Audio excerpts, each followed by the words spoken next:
আসসালামু আলাইকুম সুপ্রিয় সপ্তম শ্রেণীর শিক্ষার্থীরা, আশা করি তোমরা ভালো আছো। এই ভিডিওতে তোমাদের বাংলা বইয়ের শব্দ থেকে কবিতা এই প্রবন্ধের অনুশীলনীতে যে বহু নির্বাচনী প্রশ্নগুলো রয়েছে এবং সৃজনশীলটা রয়েছে সেগুলো আমরা সলভ করব। তো প্রথমেই আমরা বহু নির্বাচনী প্রশ্নগুলো সলভ করে ফেলব। শিক্ষার্থীরা, এখানে ১ নম্বরে কি বলা হয়েছে দেখো, কবিতা লিখতে হলে প্রথমেই কোনটি জানতে হবে। এখানে ৪টি অপশন রয়েছে। ক নম্বর রয়েছে কথা, খ নম্বর কৌশল, গ নম্বর শব্দ, ঘ নম্বর হচ্ছে ছন্দ। তো উত্তর হবে শব্দ। প্রবন্ধটি অবশ্যই খুব সুন্দরভাবে তোমরা পড়ে নিও। ২ নম্বর, শুধু স্বপ্নেই যেসব জিনিস বেচাকেনা চলে, এ বাক্যে বেচাকেনা শব্দটি কি অর্থে ব্যবহৃত হয়েছে। ৪টি অপশন রয়েছে। বিনিময় প্রথা, ক্রয় বিক্রয়, ব্যবহার, আদান প্রদান। উত্তর হবে বিনিময় প্রথা। নিচের কবিতা অংশটি পড়ে ৩ ও ৪ নং প্রশ্নের উত্তর দাও। চপল পায় কেবল ধাই, কেবল গাই পরীর গান, পুলক মোর সকল গায়, বিভোল মোর সকল প্রাণ।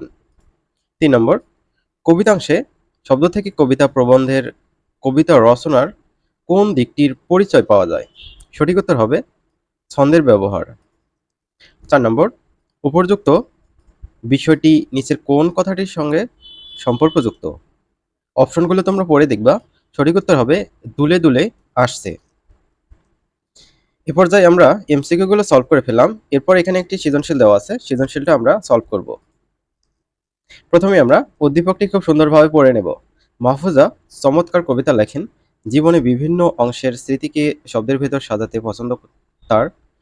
মাহফুজার ভাইপো নির্ঝর তাকে খুব পছন্দ করে, কারণ তিনি তার ভাইপো নির্ঝরকে প্রায়ই নানা রকম কবিতা শোনান। নির্ঝর ফুফুকে পেলেই ছড়া শোনার বায়না ধরে।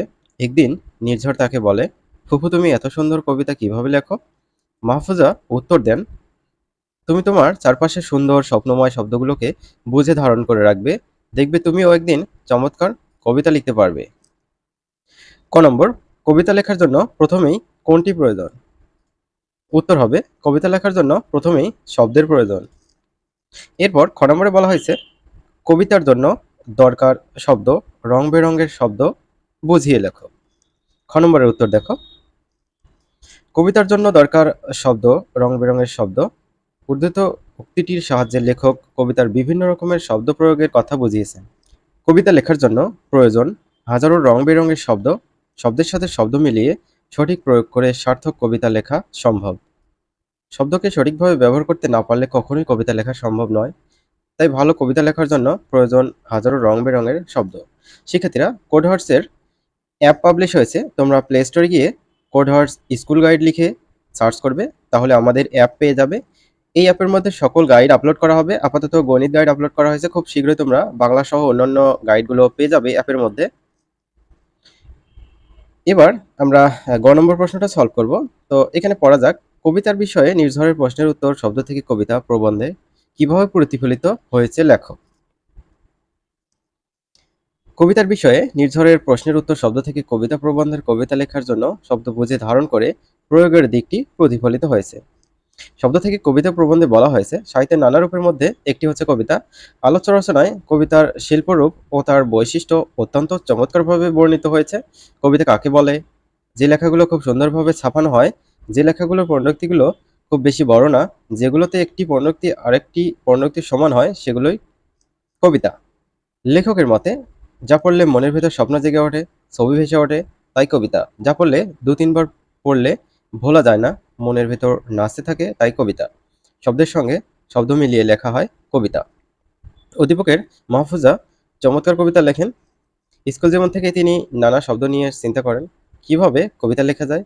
নির্ঝরের এই প্রশ্নের জবাবে মাহফুজা জানান, তোমার চারপাশে সুন্দর সুন্দর স্বপ্নময় শব্দগুলোকে বুঝে ধারণ করবে, দেখবে তুমিও একদিন ভালো কবিতা লিখতে পারবে। এই দিকটি শব্দ থেকে কবিতা আলোচ্য বিষয়, অর্থাৎ নির্ঝরের প্রশ্নের উত্তরই শব্দ থেকে কবিতা প্রবন্ধের মূল প্রবন্ধের প্রতিফলিত বিষয়।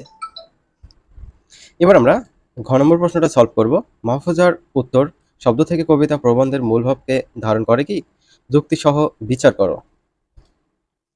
এবার আমরা ঘ নম্বরের সমাধান দেখে নিই। মাহফুজার উত্তর শব্দ থেকে কবিতা প্রবন্ধে মূল ভাবকে ধারণ করে।